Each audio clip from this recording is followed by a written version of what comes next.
Hey everybody, I have missed you all. This is Nurse Eunice with Florida Training Academy, and in tonight's video, we're going to be reviewing the Phlebotomy Certification Examination. We're going to help you pass that exam, and as we do in each of our videos, we're going to give you about 10 seconds to receive your notifications, and then we will begin.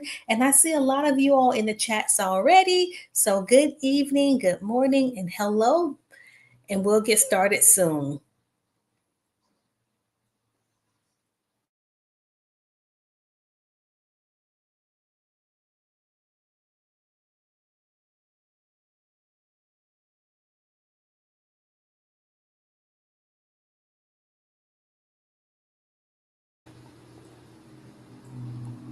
All right, everybody. So, who is a phlebotomist? A phlebotomist is a vital member of the healthcare team who is specifically trained to draw blood from patients for diagnostic tests, transfusions, donations, or research. Their skills ensure that lab results are accurate and that patients remain safe and comfortable during the procedure. What are a phlebotomist's responsibilities? Those responsibilities include collecting blood specimens using venipuncture, finger sticks, or heel sticks, verifying patient identity and labeling specimens correctly, maintaining sterile equipment and ensuring infection control, preparing specimens for transport to the laboratory, and providing reassurance and support to nervous or fearful patients. And brown skin girl, I'm so proud of you. Congratulations. All right, so who can work as a phlebotomist or where can you work? Look, as a phlebotomist, you can work in hospitals, urgent care centers, clinical and reference laboratories, physician offices, and outpatient clinics. Mobile phlebotomy units. That's right. Those blood bank vehicles that you see around, they have phlebotomists working inside of those. You can work at blood donation centers, research institutions, and home health and insurance examination services. How to become a phlebotomist. All right, so we have great news at Florida Training Academy. We have partnered with Career Step, and yes, you can actually take your phlebotomy certification classes online with a hybrid. We actually can provide you with a clinical or externship site in your area, and you can complete the steps to become a phlebotomist. So after you register for your class and complete it, you'll have to complete your clinical rotations. That's right. You got to stick patients for real. So just not in a simulated or a classroom setting. And then you have to pass a national examination. So it's 3 steps. 1, complete your course. 2, complete your clinicals. 3, pass your test. And then you are ready to be a phlebotomist. And I'm looking at you all in the chat. I am so proud of you all. So many of you all have taken the first step. Claudine, congratulations. You've passed your CNA test. And now it's time for you. Once you get some experience and you want to go further, this would be a great next step to become a phlebotomist. All right. And so why choose our program? Because you can learn at your own pace. We have online coursework, and then you do your clinicals, your lab time at the end. A full tuition with payment plans, hands-on training options, and it prepares you for the United States National Certification Examination. So I know we get viewers from around the world, but if you're not in the U.S., unfortunately, we can't provide clinical sites to you. So we would not be able to assist you with earning your national certification. We also provide career support and resume guidance, and this is ideal for career starters or career changer. So a next progression from CNA, if you're not sure if you want to go all the way to nurse, phlebotomy would be that next best step. So how do you get more information? You can go to floridacareeracademy.com. That is floridacareeracademy.com, or you can call one of our career advisors at 877-225-7151. And without much further ado, let's get started on our practice test. Let's see how much you already know about the role of a phlebotomist. And don't forget to like the video, share it with your friends and family, and subscribe to our channel. Here we go, team. Question number 1.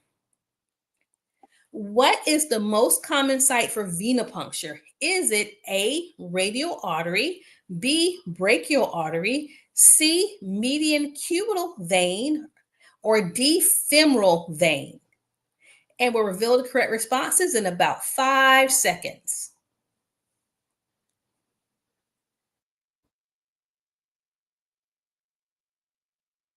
Oh, I see a lot of correct responses coming through. I'm so proud of you.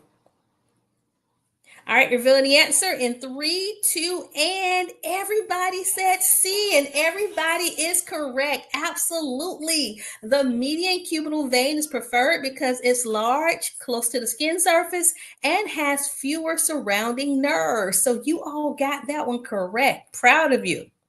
Question two, let's talk about those additives. Which additive is found in a lavender tube top? Would it be A, sodium citrate, B, EDTA, C, heparin, or D, fluoride? This one's a little bit tricky, so if you don't have pen and paper available, go ahead and get that out so you can start taking notes and preparing yourself for the role of a phlebotomist. All right, I see answers coming through. Revealing the correct response in three, two, and yes, you all have it. EDTA, or if you want to pronounce that long word, is right there for you on the screen. EDTA is an anticoagulant commonly found in lavender top blood tube collections. It's especially useful in hematology testing, such as CBCs, which is complete blood counts, because it preserves the size, shape, and structure of blood cells, and we refer to that as cell morphology. So if you answered B for number two, you are doing a great job. Congratulations. Question three. Ooh, this one's hard. What is the correct order of draw for vacutainer tubes? That's right, there is an order. You just can't do it randomly. I'm going to let you look through all of those options because there are a lot, and you tell me which is the correct order of draw, and we'll give you about 7 seconds.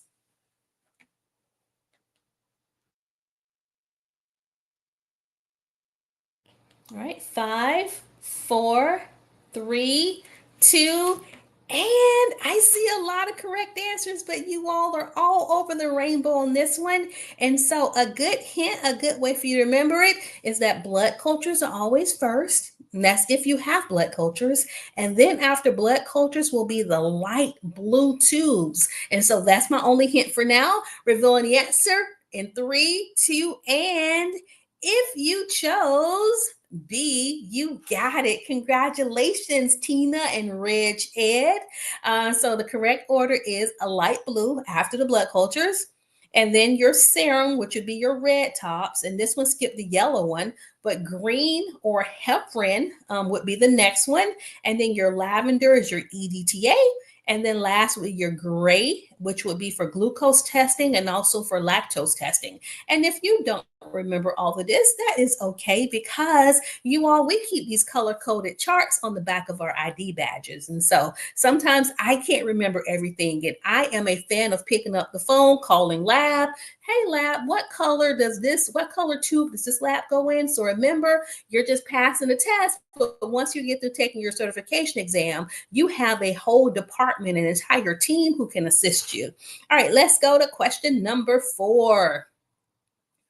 Which of the following is used to clean a site before drawing blood cultures? Is it isopropyl alcohol, hydrogen peroxide, chlorhexidine, or soap and water? What do you think, team? And I'm so happy to have my voice back. The last 2 videos were problematic because I couldn't talk. So, welcome back.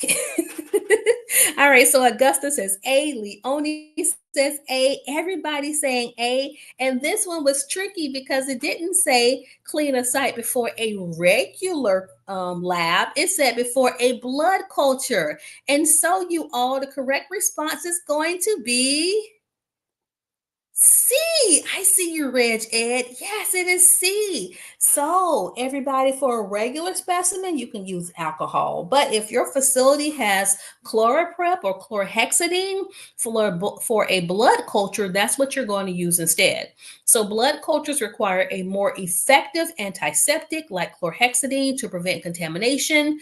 Chlorhexidine or chloroprep is often used in combination with alcohol. It is preferred for cleaning the skin before blood cultures because it has residual activity, which means that after it dries, it keeps on fighting the bacteria.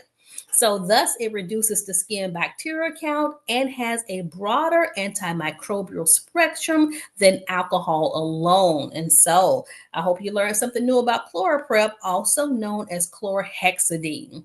All right, question number 5. Why is it important to follow the correct order of draw during venipuncture? A, to speed up the process of collection.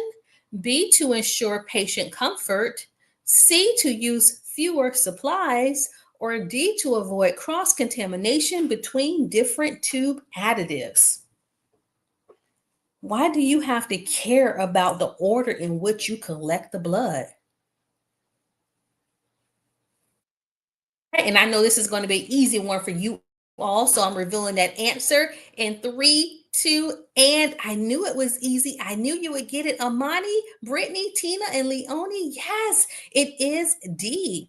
And so the reason or the purpose for the order of draw is because each tube contains specific additives. So drawing the tubes in the wrong order can cause additive carryover, which may alter test results and lead to diagnostic errors. This is a long one, question number 6. A patient has an IV heparin infusion in the right arm. The same patient has an AV fistula or their dialysis site in the left arm, which means it cannot be used for lab draws. You are asked to draw a PT and a PTT. What is the best course of action? So this patient, you can only draw from the one arm, the arm with the heparin infusing, the right arm. So would you A, draw the sample above the heparin IV line? B, draw the sample from the same arm but far from the IV site? C, draw the sample from the left arm? Or D, consult the nurse or provider before drawing blood from the arm with the IV heparin drip? Oh, this one's tricky. What do you think, team? All right, so Child of God says D. Horphelia says D. Vanessa says D. Miss Bonita and Augusta says D. And guess what, team? You got it. Yes, that is right. So, drawing from a limb with a heparin infusion can result in falsely elevated coagulation test results. And so, those labs that were being drawn, the PT and the PTT, they are actually coagulation studies. And so, if you actually draw that lab with the heparin infusing, you are going to get an accurate test result. So if that were to happen and you see something hanging in the arm that you have to use for venipuncture, you always want to consult that nurse and ask that nurse what should be done. And most of the time, your nurse will either pause the IV or she can call that doctor if she's in the hospital to see if we can get an alternate site. So great job if you knew the answer to that. Question 7.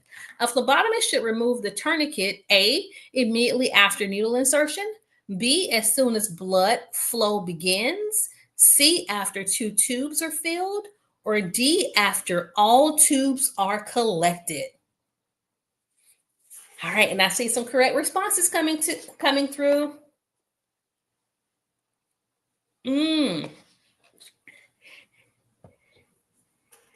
All right, revealing the answer in 3, 2, and this one's funny because you all have A's, B's, and C's.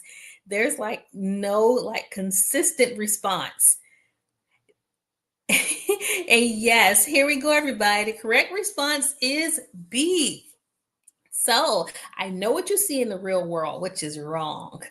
So you're supposed to remove the tourniquet once the blood begins to flow, and that prevents hemoconcentration or too many blood cells or having broken blood cells. So once you see the blood flowing, you're supposed to remove the tourniquet. But I know in most instances, your phlebotomists keep the tourniquets on until the very end. All right, question number 18. You got this, our future phlebotomist.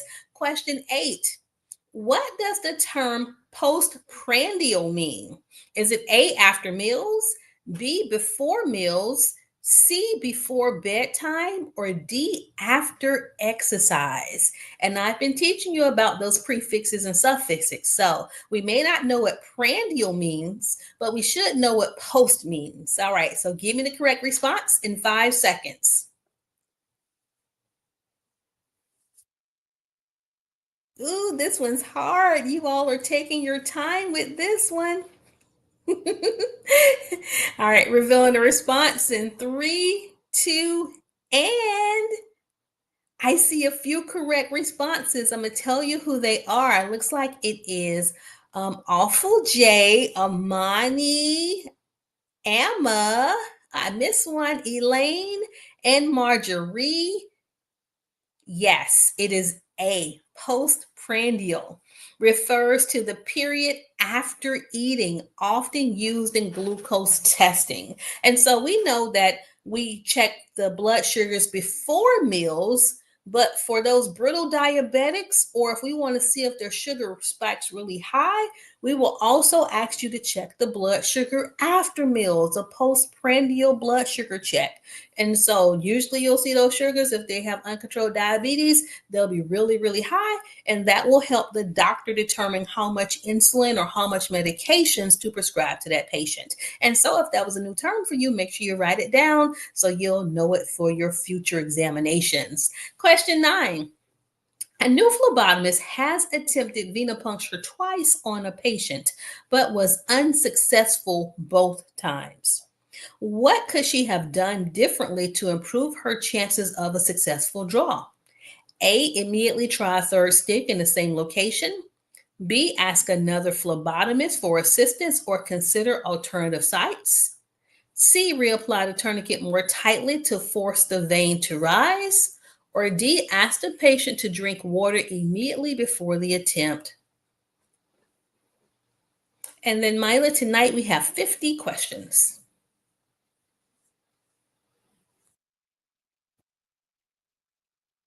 And then Lisa, you're asking about the EKG examination. This one is for phlebotomists and it's based upon the test that you're taking.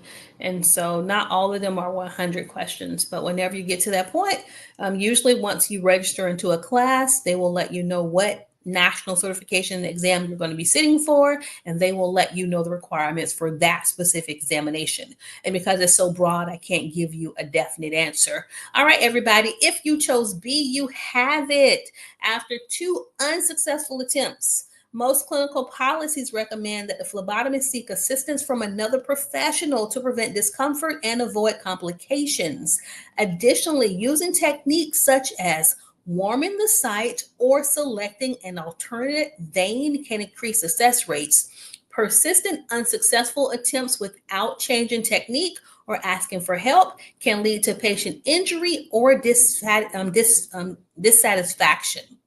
Question 10, and I do see there are a lot of questions coming through, but I have to focus on the questions on the screen, so I will try to go back later and look at the chat.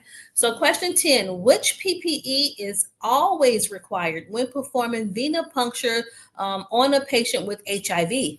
Would it be A, gown, B, gowns and glove, C, gloves only, or D, face shield? And the question isn't written correctly, but it should be which PPE is always required when performing venipuncture on a patient with HIV?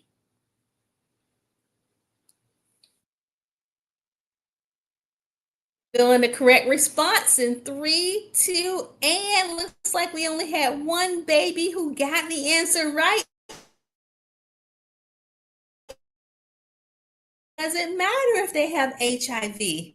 you're still going to put on gloves. So the answer was C, you all. So gloves are always required when performing venipuncture, regardless of the patient's diagnosis, to protect the patient and the phlebotomist from potential exposure to bloodborne pathogens.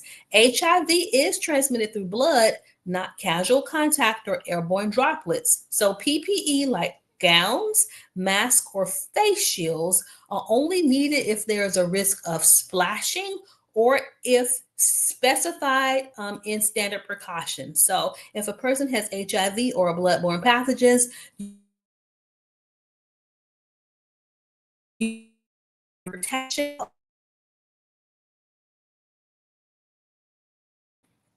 right, question number 11. Which specimen should be kept cold during transport? This one's hard. Would that be A, bilirubin, B, ammonia, C, potassium, or D, hemoglobin A1C? And so I'm so excited for you if you're interested in phlebotomy, because as you're learning about all these labs, you'll learn the purpose for the labs, and then the color tubes that the labs are going to be collected in, and then the order of draw on top of learning venipuncture. So you just sticking the patient and getting the blood successfully is only half of the task, because if you draw the blood successfully but in the incorrect tube, that patient has to get stuck over again. Or if you don't keep the tube on ice, that means the specimen may not be a good specimen when it arrives to the lab. And with all that being said, the correct response to number 11 is yes, it is B, it is ammonia. And so ammonia and lactic acid must be transported on ice to prevent changes in concentration. In the image here, everybody, I have 3 bags. It's actually 2 bags. And so I have a red line. And what that red line represents is how much ice you would put in the bag initially. And so if you're working in facility, if you're inside of a hospital, don't fill that bag all the way up with all the way up with ice, because most of the hospitals have labs inside of the hospital. The ice will not melt. So what you're going to do instead is maybe fill it with maybe a fifth or a quarter of ice, and then you put the specimen in an individual bag. So you're going to have one bag for the ice, one bag for the specimen. You put the specimen inside the bag on ice, which ends up being number 3, and you send that off to lab.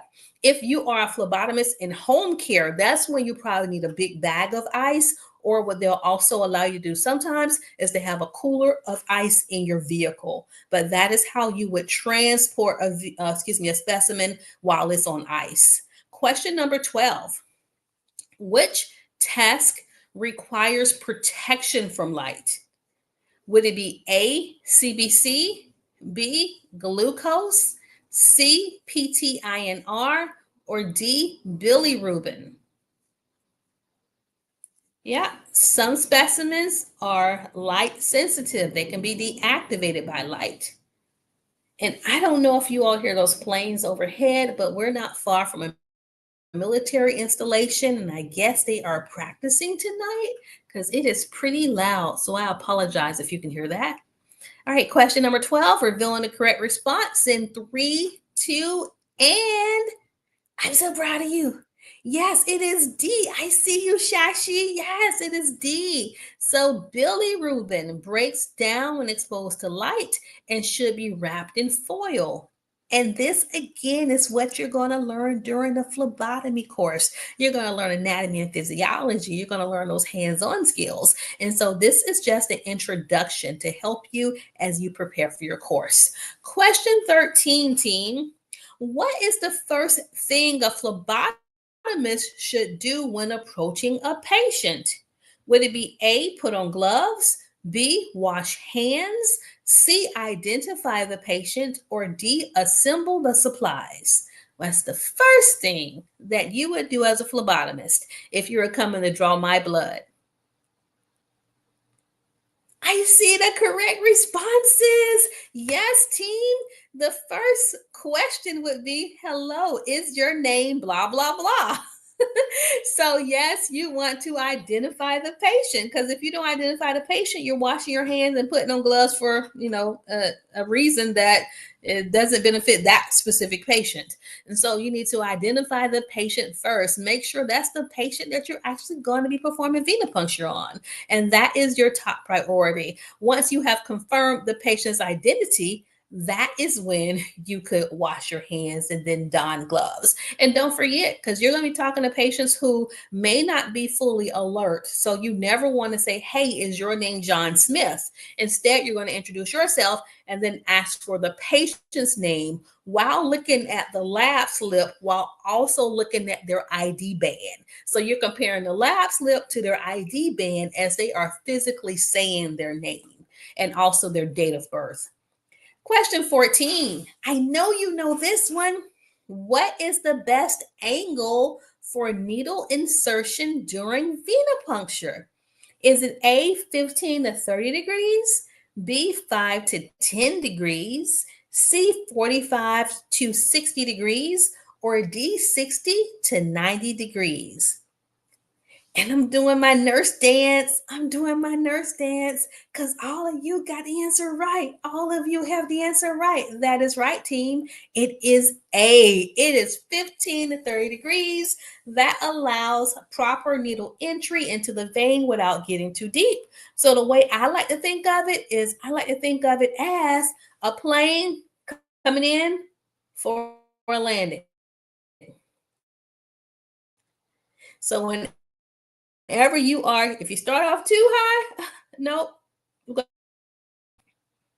So as the plane's coming in, it gets closer to the surface and then it goes in. So 15 to 30 degrees is the level for entry. Team,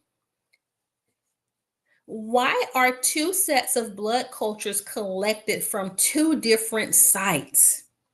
Is it A, to reduce the cost of testing, B, to make the patient more comfortable, C, to ensure faster lab processing, or D, to confirm infection and rule out contamination? And I hope you are as proud of you as I am, because you are rocking with these test questions. Yes, Tina. Yes, Miss Bonita. Yes, Marina. It is D as in dog. So what will happen commonly is, depending on where you work, they will order two separate sets of blood cultures, 10 to 15 minutes apart. And so the phlebotomist or the nurse or the tech will draw the first sample using the ChloraPrep to clean the site. And then 15 minutes later, you have to use a second site. So the person gets stuck twice. And now, if we realize that the patient has the same bacteria in both cultures, we know that more than likely that patient has that bacteria in their bloodstream. They're septic, they're infected, they have septicemia. But if we only find that particular bug in one culture, that means that more than likely the phlebotomist, the person who drew the lab, didn't clean well. So that's why we require two different sets of tubes, blood collection tubes from two different sites. And so here's our rationale. Collecting two sets from different venipuncture sites helps distinguish a true bloodstream infection from contamination by skin flora, or from us not cleaning properly. If both sets grow the same organism, it is more likely to be a true infection. Question 16. When collecting a capillary specimen or sample, what is the preferred size for an adult? Is it the earlobe, thumb, index finger, or middle or ring finger? Earlobe, thumb, index, or middle or ring finger? Where would you be sticking a patient who needs a capillary blood sample, or we call it a finger stick? All right, and I see a lot of C's and I see a lot of D's. I'm happy that no one chose the earlobe or the thumb, because that would hurt if you poke someone's thumb. And so the correct response is going to be D, you all. So the middle or ring finger provides optimum blood flow and it has fewer nerves. And something else is that we usually don't stick right in the center. We'll go off to the sides because if you stick right in the center of someone's finger, ouch, that seems to hurt a little bit more. And you're not supposed to milk it. I know you'll see people trying to milk the finger. Instead, you can use warmth. You can do a gentle massage. And don't forget that blood flows downward. So if you have the hand more dependent versus up in the air, you should be able to get more blood flow for your specimen. And then Mila asks, what's a capillary stick or a finger stick? That's usually done during blood bedside testing for like your blood glucose checks. And your facilities may refer to them as AccuChecks. Question 17. When performing a heel stick on an infant, the site should be A, the center of the heel, B, the arc of the foot, C, the lateral or medial heel, or D, the big toe. And yes, when you are getting capillary or blood from an infant, we're not usually starting IVs on them. We're going to do a heel stick instead. We're going to get some capillary, a capillary sample. So where's the best place to stick an infant? All right, we're torn between A's and C's. Revealing the correct response in 3, 2, and yes, great job, team. Yes, you have it right. It is C. So the areas that are reddened or that are striped, those are not the places you would stick an infant. So you would stick an infant on the lateral, on the outer sides of their heels. So the correct response is C. The outer sides of the heel reduces the risk of hitting bone and or nerves. All right, question 18. The purpose of inversion after collecting, don't know what inversion is that after we collect the tube, we gently invert backwards and forward. Okay. Textbook says 8 to 10 times. Most of us may do it about 5 times. But what is the purpose of inverting a blood collection tube? Is it to A, increase oxygen, B, prevent clotting or mix properly, C, to reduce hemolysis, or D, to decrease glucose levels? Why do we invert that tube backwards and forth? Congratulations, Joan. I'm so proud of you. All right, revealing the answer in 3, 2, and yes, it is B. So, gentle inversion ensures the blood mixes with the additive, preventing clotting or preserving the sample integrity. Yeah, she passed her CNA exam. Congratulations. Question 19. Which tube should be drawn first when using a butterfly and collecting a light blue tube? This one may be a little challenging, so take notes. The butterfly needle is the needle that has the wings and the long extension tubing set. All right, so which tube should be drawn first? Is it going to be A, the discard tube, B, the red tube, C, a lavender tube, or D, a green tube? Yeah, this one's tricky. It's tricky. Ooh, and I could tell that no one has used this one on you because no one has answered the question correctly. So we're teaching you something new today. Whenever we are using a butterfly device in order to draw labs, because of the tubing that's actually attached to the butterfly needle, that tubing contains air. And so your first tube is supposed to be a discard tube because we don't want all that air going into your blood cultures or going into your coagulation studies tube. And so the discard tube is used to remove air in the tubing and to ensure the light blue tube has the correct blood to additive ratio. And so even though they may not have been doing it, that's what is supposed to be done. And that is recommended by the regulatory body that supersedes or oversees the phlebotomist. Question 20. Which condition requires the use of contact precautions? Is it tuberculosis, C. difficile, influenza, or chickenpox? And yes, because we just did a whole video on communicable diseases. And so many of you all watched that video. So thank you all for watching. Hopefully Nurse Jackie has taught you all a lot. She's helping me out. And so you all, if you chose B, you got it right, because the others require airborne precautions. So it is B. C diff requires contact precautions, which will be a gown and gloves due to its transmission through contaminated surfaces and hands. Question 21. What is the ideal time frame between collecting the first and second set of blood cultures? And dang it, I gave you this answer already. What if this card tube was not in multiple choice? Those I would just use, because if you don't have a discard tube, you just use your blue top. So I would have to see it in a question in order to better answer your question. I apologize. All right. So what is the ideal time frame between collecting the first and second set of blood cultures? Is it immediately, at least 24 hours apart, 10 to 15 minutes apart based on provider's orders, or D, 1 in the morning and 1 in the evening? We're torn between A's and C's. We're half and half. Now I see a D in the mix. All right, for this one, you're all over the rainbow, even though I just gave you the answer. So revealing the correct response in 3, 2, and yes, it is C. So blood cultures are usually collected 10 to 15 minutes apart to increase the likelihood of detecting intermittent bacteremia.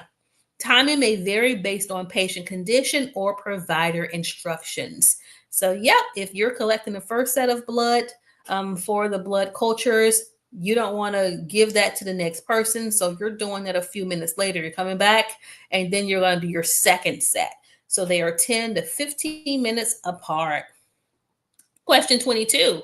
I know you're going to get this one right. I know you're going to get this right. What does the term anemia mean? Is it A, excess white blood cells, B, low hemoglobin, C, low platelets, or D, high cholesterol? What does the term anemia mean? And we know about our prefixes. So A and means the lack of something. So we know it's not A. It wouldn't be an excess. Revealing the correct response in 3, 2, and yes, team. I see you, Mila. I see you, Tina, and Troy, and Amani. It is B. And so instead of saying low red blood cell count, I put anemia. So the correct response is B. Anemia is a deficiency in red blood cells or hemoglobin, which affects oxygen transport. And so when your patient's anemic, yes, they're going to be weak because the blood cells that carry the oxygen, they aren't there. They're lacking. And so they're going to get winded fast. And so all of that plays a role in how your patient is presenting. So even as a phlebotomist, you have to be wise to the fact that, hey, if I'm drawing these labs, you're going to be correlating these labs to what the patient's diagnosis could possibly be. And no, you don't diagnose. But when you're in the room sticking someone sick, it would make good sense for you to kind of figure out what's going on with them. Even though you may not be able to read the chart, all you get is a lab slip. Question 23. What is the main purpose of using a centrifuge in the laboratory? Is it A, to sterilize blood samples, B, to measure blood pressures, C, to warm blood samples, or D, to separate components of blood? What is a centrifuge used for? And so if you are a CNA and you're working in a hospital, just ask one day, ask the phlebotomist, say, hey, do you think it's possible for me to come down and take a tour of the lab when I'm off? I'm sure they're going to say yes. And then that way you can see all this equipment and you can see what happens after the phlebotomist draws the blood. All right. So for question 23, if you chose D, you got it right. So, a centrifuge is used to spin blood samples at high speeds, causing the heavier elements like red blood cells to settle at the bottom, and the lighter components such as plasma or serum rise to the top. This separation is essential for many types of lab testing. And then, yes, Mila, as a nurse, depending on what hospital you work at, you have to draw blood also. And if you're in the ICU or if you're in the ER, they usually don't call phlebotomy to those units. You have to be able to draw your own blood. Or if you're a CNA working in those units, remember in the hospital, they don't call you a CNA, they'll refer to you as a patient care tech and give you more responsibilities. So if you're a patient care tech working in an emergency department or in the intensive care unit. So question 24, a short draw, meaning you don't have enough blood. A short draw in a light blue tube can result in, is it A, hemolysis, B, elevated glucose, C, clotted sample, or D, incorrect coagulation results? Remember, our light blue tops are for a specific purpose. And if you only half fill it with blood, we call that a short draw. What's going to happen to the specimen? What's going to happen to the results? And everybody has it right. Yes, it is D. A short draw alters the blood to additive ratio, affecting the testing accuracy. So, what should you do if your patient is as dry as a prune? You have a couple of options. Like if we know historically, Miss Jenkins is just not the person who's going to give you a lot of blood. One thing to ask your doctor, the provider, or ask the nurse to call the provider to get permission for is maybe using pediatric tubes instead of adult tubes. So you don't require as much blood. So you won't have a short draw. Let's see. Looks like we have good news. Oh no, Priya, but that's okay, dear, because I know you're going to come back and you're going to come back stronger. I gave my written exam today. Oh no. And I know you're going to do well because you answer these questions so well. So maybe it's testing anxiety. And so before you take your test again, I want you to research testing anxiety. And if you need the questions read to you, don't be afraid to select the audio test. All right, question 25. Which blood component is responsible for clotting? Is it plasma, platelets, red blood cells, or white blood cells? And Priya, I'm going to put our email address in here. Send us your test results because I am surprised that you were not successful on your first attempt. I'm not going to say that you failed. You just weren't successful on your first attempt. You get to retake your test, but I want to see what areas you need to focus on so I can do a video on that. All right. Question 25, everybody. Which blood component is responsible for clotting? Is it A, B, C, or D?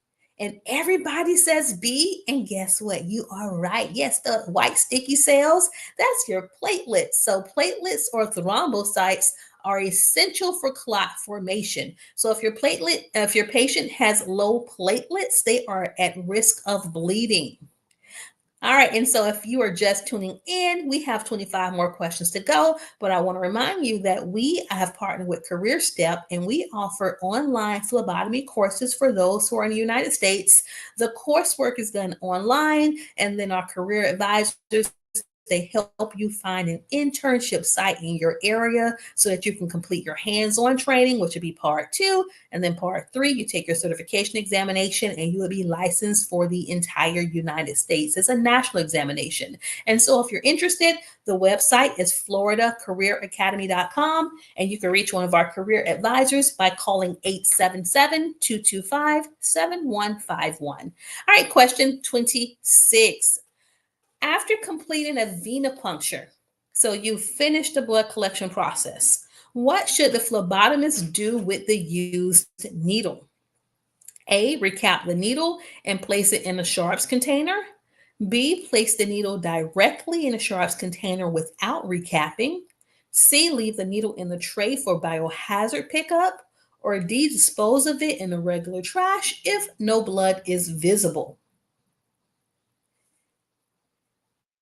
All right, we have A, we have some B's. Let's give about 5 more people time to respond and revealing the correct response in 4, 3, 2, and we're torn between A's and B's, but we should never recap. So the answer is B. Once you've used that needle, straight into the sharps container. And that helps to prevent needle stick injuries. And again, you never want to recap because that means your finger is on the cap and you can actually accidentally stick yourself. Question 27.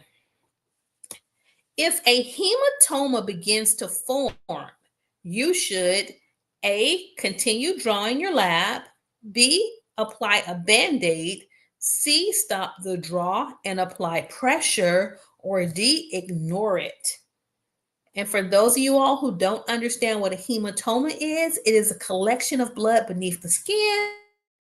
It can be painful. It can actually cause your patient's skin to become discolored, like a purplish color if they're Caucasian. If they are brown skin, it's like a maroon, but you can definitely tell there's a collection of blood beneath the skin. And so while you are drawing blood, a hematoma forms. What should you do?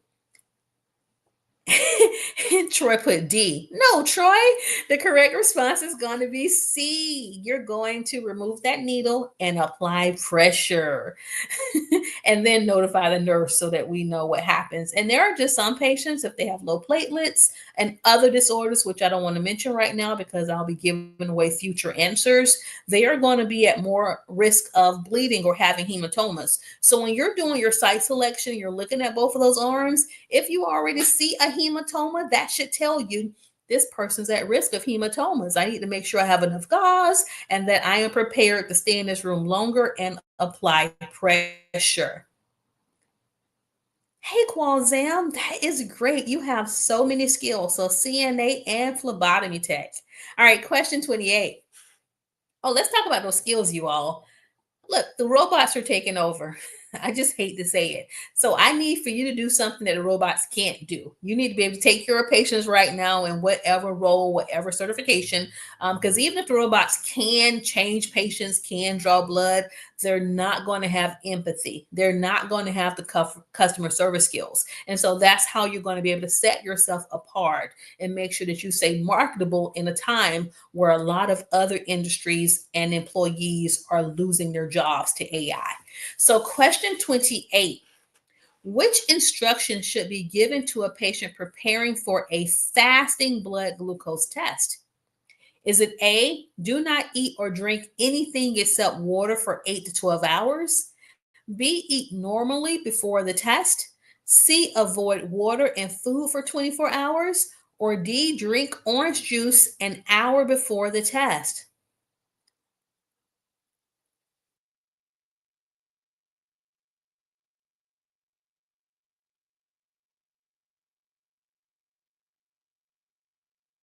Okay, revealing the correct response in 3, 2, and I'm waiting for a couple more responses. Yes, it is A. Do not eat or drink anything except water for 8 to 12 hours. Fasting ensures that glucose levels are not influenced by recent food intake. So, who would require like an overnight fasting blood glucose test? Sometimes pregnant mothers have to do a fasting glucose test, but in your facilities, if you're in a nursing home, some cholesterol test, or maybe we're checking to see if somebody has diabetes or what the level of their levels, what the range of their diabetes, their levels have been for like the last 3 months, they may require a fasting test. And then in the comments, so it's a little bit distracting because I know you all are helping each other. So how many of you all think we need to have our own Facebook group so that you all can actually communicate with each other offline, off of YouTube? If you think that's a good deal or a good ideal, I want you to give us a thumbs up because I do have a Facebook group. I just don't ever post in it. So you would hold me accountable to helping you so that you can help each other. So if you think we need a Facebook group, put 1 in the chat area. And if I get 21s, I will open up that Facebook group to the public. All right, question 29. What is the function of the pulmonary vein? This one's tricky. You have to know about circulation. You got to know about those arteries and those veins. So, what is the function of the pulmonary vein? Is it A, carry oxygenated blood from lungs to heart? B, carry deoxygenated blood from body to lungs? C, carry blood to the liver? Or D, carry blood to the brain? And I want to give you a hint. The pulmonary vein is one of two veins that carries oxygenated blood instead of deoxygenated blood. So this is a vein that works in reverse. Usually veins have deoxygenated blood, but not the pulmonary vein. The pulmonary vein is so close to the lungs and the heart until it actually is A. Yes. So the pulmonary vein returns oxygen-rich blood from the lungs to the heart. The pulmonary veins are the only veins in adult circulation that carry oxygenated blood. The other veins that carry oxygenated blood would be the umbilical vein, the vein that goes from the mom to the baby. That one actually carries oxygenated blood too. All right, so question number 30. Which specimen requires strict chain of custody documentation? Ooh, that's a fancy term. Chain of custody documentation. Would that be a blood culture, an HIV test, a drug screen, or a glucose level?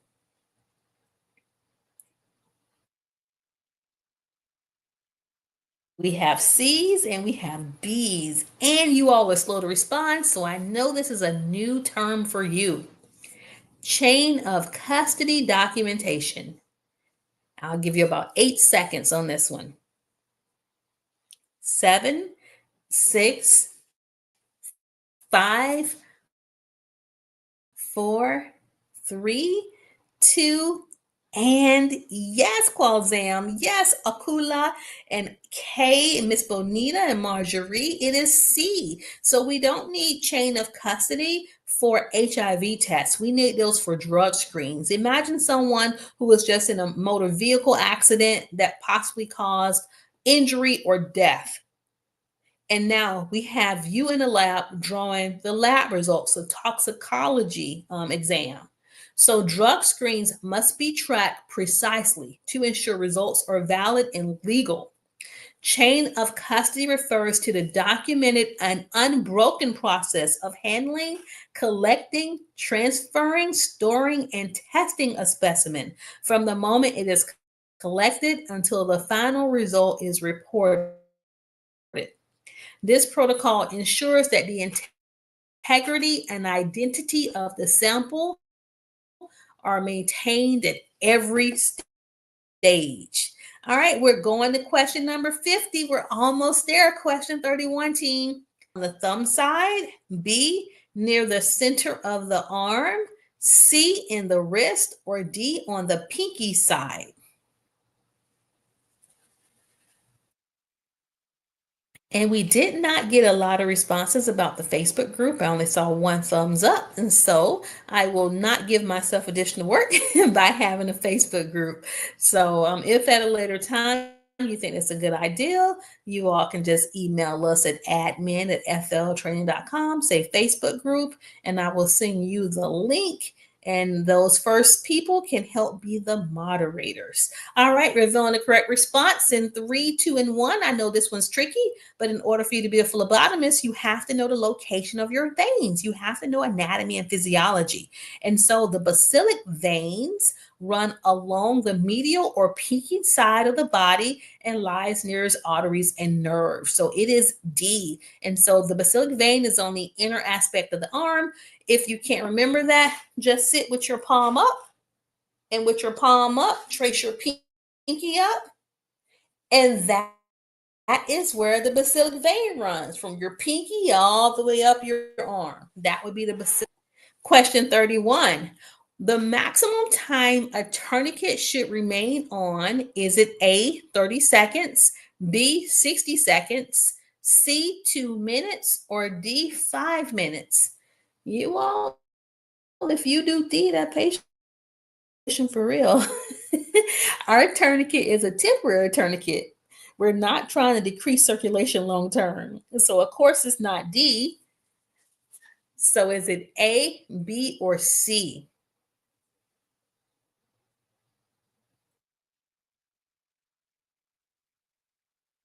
All right, Miss Bonita's keeping track. Miss Bonita says, Eunice, you have 6 people approved for the Facebook group. All right, Miss Bonita, I won't forget. I will go ahead. We only have 4 more people that's needed. Revealing the correct response in 3, 2, and if you chose B, no longer than 1 minute, 60 seconds is all you get. So my recommendation is you meet, you greet, you do your vein selection after your hands are clean, your gloves are on. And then once you have to put a tourniquet on sometimes to figure out what vein you're going to be sticking. Then you release the tourniquet, prepare all your equipment. You can go back and clean the site, put the tourniquet back on again. So you can reapply the tourniquet, but you're not supposed to keep the tourniquet on for longer than your results. Question 33. What gauge needle is commonly used for routine venipuncture? Is it A, 16 gauge, B, 18 gauge, C, 21 gauge, or D, 27 gauge? That's right. You get to pick the needle size. So if your patient's mean to you, still choose the right needle size. Don't get the bigger needle. All right, revealing the answer in 3, 2, and that's right, Kay. That's right, Troy and Judy. It is going to be a C21 gauge. That is the common size. So a 21 gauge needle is standard for adult venipuncture. It allows blood flow, but it does not cause a lot of pain to your patient. And with the needles, it's actually opposite. So the smaller the number, the larger the gauge. And so a 16 gauge is huge. An 18 gauge is what we use for like blood transfusions. A 20 gauge is average for IV infusions. But if all you are doing is collecting blood via venipuncture, a 21 gauge would suffice. So 21 gauge is the most common for you all. Question 34. Ooh, what does CLSI stand for? And I'm going to sip some water while you look at those particular options, A, B, C, or D. What does CLSI stand for?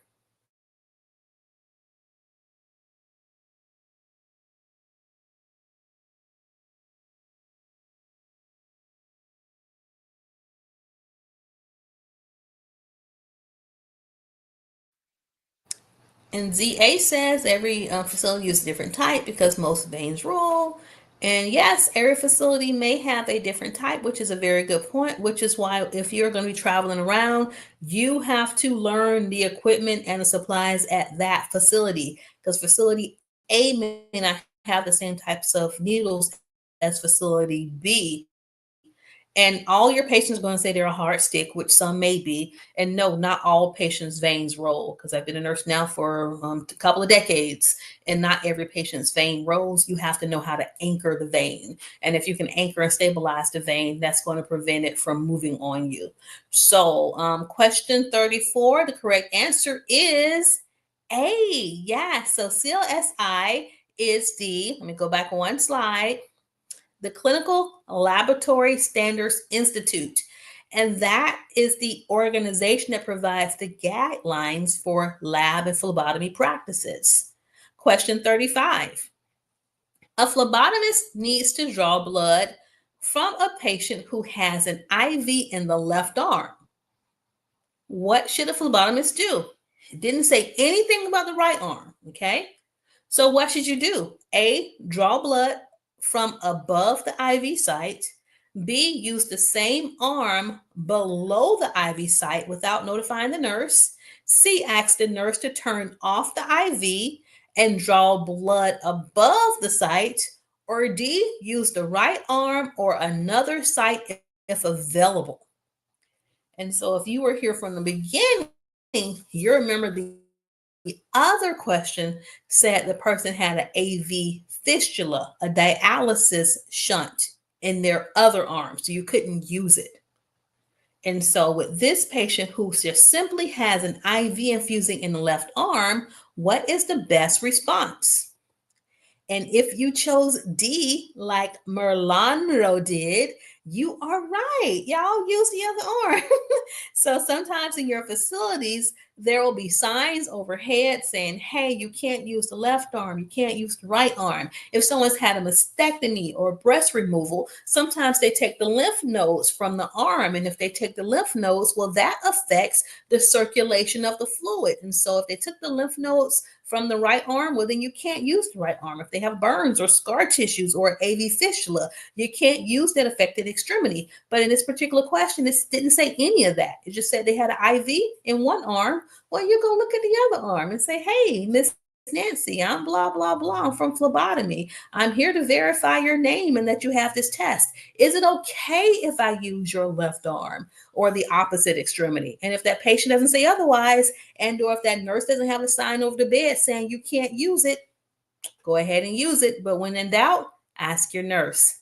Question 36. Feigning. Oh, good question. Myra just made a very good point.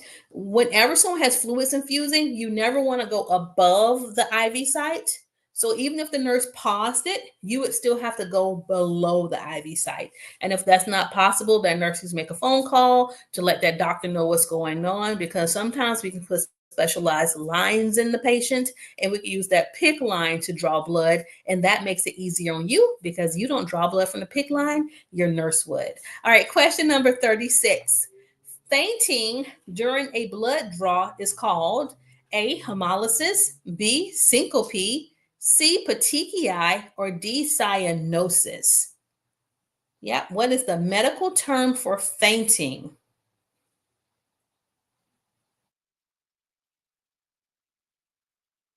So proud of you. I see you. So proud of you. Yes, it is syncope. It is B. So syncope is the medical term for fainting due to a temporary drop in blood pressure or anxiety. And yes, your patients can have syncopal episodes while you are drawing blood, which is why all phlebotomists also need to know how to perform CPR, just in case, and also learn first aid. Question 37. Which of the following techniques helps prevent hemolysis during blood collection? A, using a smaller gauge needle. B, shaking the tube vigorously. C, allowing alcohol to dry before venipuncture. Or D, drawing blood too slowly. Which prevents hemolysis, the breakdown of blood cells? All right, revealing that answer in 5 seconds. In 5, 4, 3, 2, and oh, yes, if you chose C, you have it. And so letting the alcohol dry prevents it from entering the sample and damaging the red blood cells, thus reducing hemolysis. If you shake the tube too vigorously, you are going to damage, to break the blood cells. So for those of you all who chose B, when we invert gently. We don't shake it really fast because that's going to damage and it's going to cause our, sometimes your labs, especially if the red blood cells separate from the serum, they will send that back to you and they say, hey, this is a bad specimen, we can't use it. And that means you have to go back and stick your patient again. Question 38. To minimize contamination during blood culture collection, the phlebotomist should A, collect the specimen after other tubes, and we're talking about a blood culture. B, clean the site with alcohol only. C, avoid touching the site after antisepsis. Or D, collect from an existing IV line. How do you minimize contamination when you are drawing blood cultures? And you're welcome, ZA. And that's right, everybody has it, baby. Once we clean that site, we don't touch it again. It is C, touching a clean site can introduce skin bacteria into the cultural bottle, leading to false positives. Question 39. What is an appropriate response if a patient asks what tests are being drawn? Is it A, I don't know, B, ask your nurse or doctor, C, let me show you your chart, or D, I can tell you which tests are ordered? All right, I know you're going to get this one right. What separates you from a computer? Revealing the correct response in 5, 4, 3, 2, and 90% of you all answered this one correctly. It is D. Yes, as a phlebotomist, you may have a lab requisition slip that has 5 different labs on it. I'm just bringing you my doctor's order. You can tell me what he's drawing. Hey, he's drawing a BMP, a CBC. He needs a urine culture. You can't tell me anything else, but you can at least tell me what's on that requisition. Be knowledgeable of your profession. And so, phlebotomists can review the lab requisition form and inform the patient of the test being collected, but they should not interpret or explain the reason behind the test. That falls outside of the scope of practice. Referring the patient to the provider is appropriate and a professional response, but you can at least tell them what test the doctor ordered because you do have that information in front of you. Question 40, and this one's a long one. You arrive at a nursing home to collect a blood sample from a resident. The patient appears confused and is not wearing an armband or any visible form of identification. What should you do next? A, proceed with the draw and label the specimen with the name provided by the nurse. B, ask the patient to confirm their name and proceed if they agree. C, delay the collection and notify nursing staff to properly identify the patient before drawing. Or D, draw the blood and label as unidentified nursing home resident. Who, if you do D, I think I'm going to see you on the news. So don't do D. All right. So we have a patient who appears confused and you're in a nursing home. They don't have on armbands. What is the safest thing for you to do? And everybody who chose C, you have it. So proper patient identification is critical in phlebotomy. If a patient is confused and lacks a valid armband, the phlebotomist must not proceed until the nursing staff applies proper identification. And then sometimes they have their paper charts and they have an image, a picture of the person in a chart. So that's another way to confirm. But you still have to get the chart from the nurse. So drawing blood without confirming identity can result in serious medical errors and specimen rejection by the lab. So remember, you are part of a team. Go get the nurse if you need him or her. Question 41. Let's talk about those components of blood. What is the primary function of plasma in the blood? A, transport nutrients, hormones, and waste products. B, help form blood clots. C, carry oxygen to tissues. Or D, fight infection. So we know that red blood cells carry oxygen. We know that platelets aid in clotting. What does plasma do? Revealing the correct response in 3, 2, and that's right, Myla and Marjorie and Miss Bonita and Troy and Rich Ed. It is A. So plasma is the liquid portion of blood and makes up about 55% of the total blood volume. It transports nutrients, hormones, proteins, and waste throughout the body. So great job, team. Question 42. What is the proper way to clean up a blood spill that contains broken glass? A, use gloved hands to pick up the glass and wipe with paper towels. B, use a brush and dustpan to pick up the glass, then disinfect the area. C, mop the area with bleach before removing the glass. Or D, sweep the glass into a corner and alert housekeeping. All right, we're going to give you about 5 seconds on that one. And Mila, it won't be scary. Life happens. You're going to drop things. And when it does drop, because you went to phlebotomy class, you're going to understand what to do when things break. And we're torn between A's, B's, and C's. We have the whole rainbow. So revealing the correct response in 3, 2, and you're going to have a whole class on how to handle bloodborne pathogens and how to clean up spills. The answer is B. Of course, we're not going to use our hands, even if they're gloved, to pick up broken glass. Instead, you're going to use that broom and that dustpan. So the correct procedure is to use mechanical means like a broom or dustpan. That's going to help you to avoid cuts.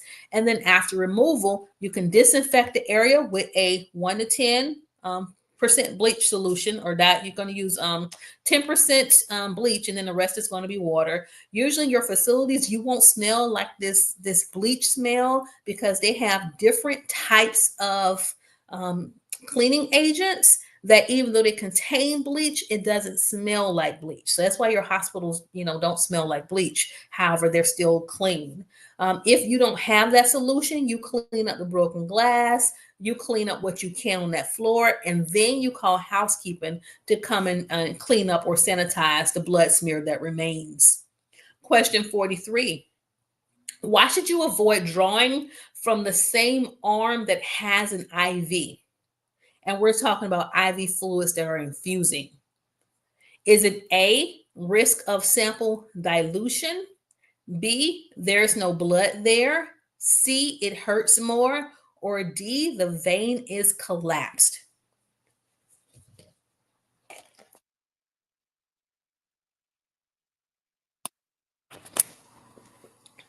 So many of you all have the right answer. We're torn. It's like 50-50 between A's and D's. And so let me remind you that if a patient has fluids infusing, that vein should not be collapsed because of the fluids. It should be nice and supple and full. So the answer is not D. So if you chose D, I want you to think about that again. If we have a bag of normal saline or sodium chloride hanging, those fluids could actually dilute your blood sample. So the correct response is A.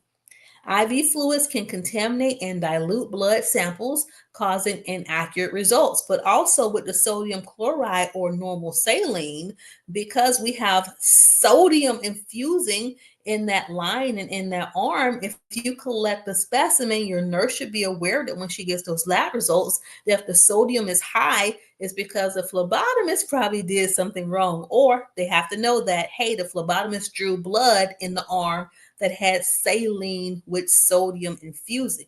So that can cause a false high reading for the sodium level. So for everything you do, how they say there's an equal and opposite response. So if there is fluids infusing and that's the only arm that you can use, as we said in our other slides, you're just going to ask the nurse if she can pause the fluids for a little bit. And if the nurse refuses to pause the fluids, you would actually stick the patient below the IV site. Question 44. Under what circumstances is it acceptable to draw blood from a foot or ankle vein? That's right. Veins are just not in the arms and the hands. They also go down to the feet. So would it be A, when the arm veins are difficult to locate? B, only with a physician's written order? C, anytime the patient prefers it? Or D, when drawing a fasting glucose test? I've only had to use the feet a few times as a nurse. But if you look at your feet right now, I bet you will see some supple veins because you're well hydrated. And so sometimes we have to use a foot. And yes, you are correct. We got to have a doctor's order because that is non-conventional. So foot and ankle veins carry a higher risk of complications such as thrombosis. And if you've been watching our medical terminology videos, you should know what thrombosis means. They should only be used with a physician's approval, which needs to be in the chart and you need to see it.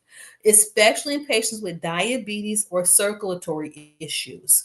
So thrombosis, everybody, can someone put that in the comments? What does thrombosis mean? And then we'll go to our next question. All right, waiting for a response.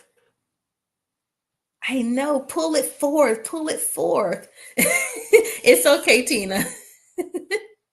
All right, giving you about 10 more seconds. What does thrombosis mean? I know that you know this, team. Yes, Mila. Thrombosis is a blood clot. That's right. So if somebody has, and Elaine put it there too, and Marjorie put it also, if we start using those foot and those ankle veins, we're putting our patients at risk for a blood clot. All right, question 45. What is the purpose of the bevel on a needle? Is it A, prevent clots, B, increase pain, C, aid in vein penetration, or D, stop bleeding? Why does a needle have a bevel?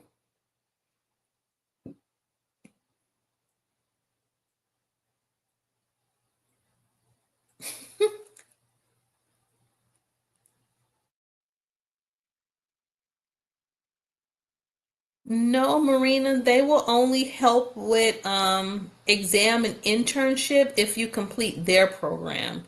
So I recommend contacting whatever program you completed and just telling them you need additional help with that internship. I know that can be complicated if the school isn't helping you find a site locally. All right, so everybody, for question 45, the purpose of the bevel is C. The bevel edge helps the needle enter the skin and vein more smoothly. So if you ever take our classes here, you're going to hear me say bevel up, bevel up. So bevel up is the right way.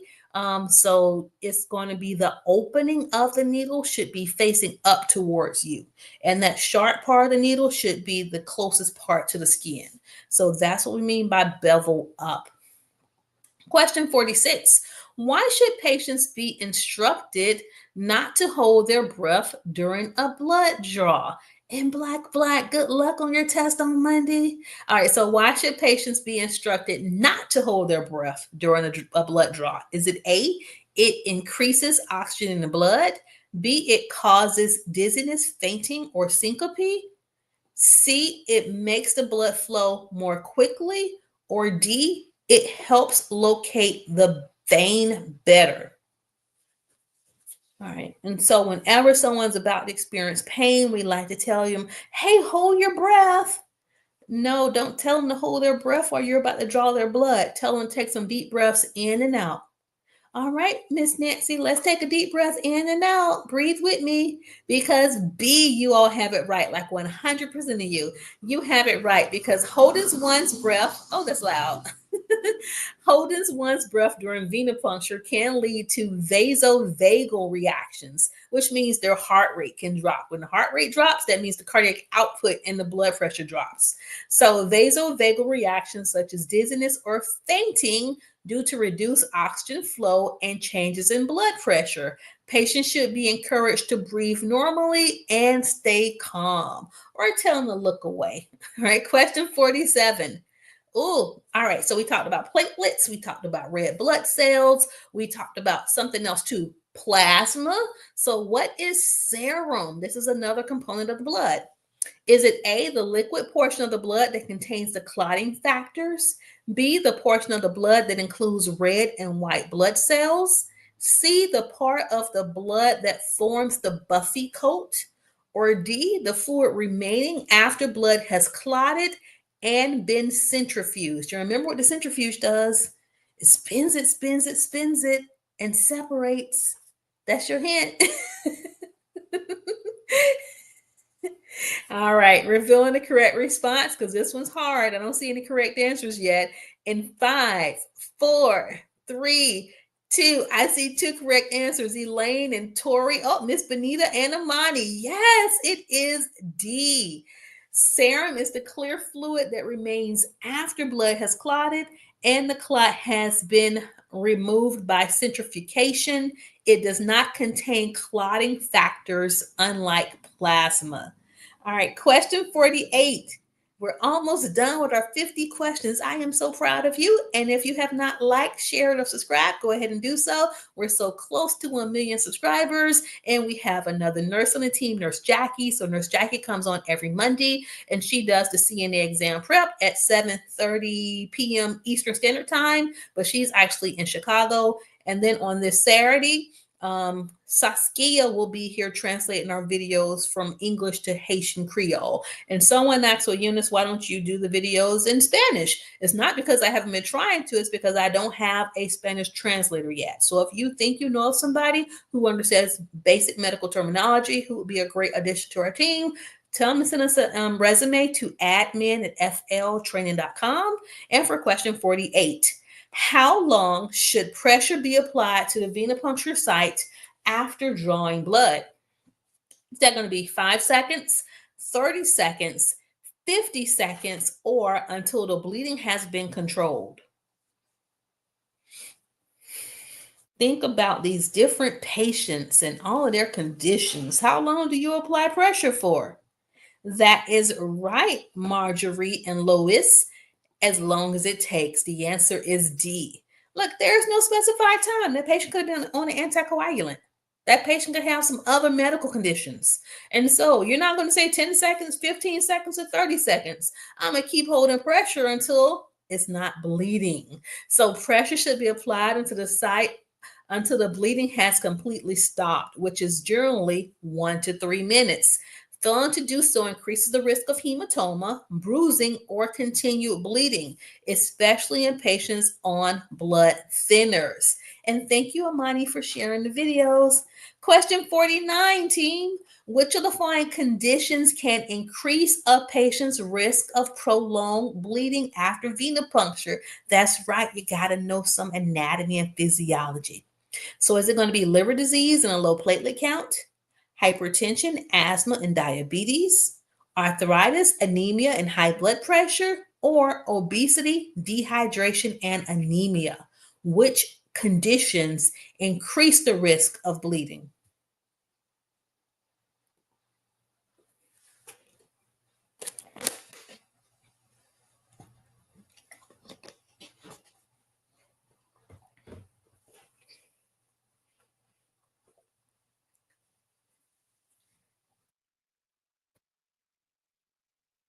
All right, I'm not seeing a whole bunch of answers coming through.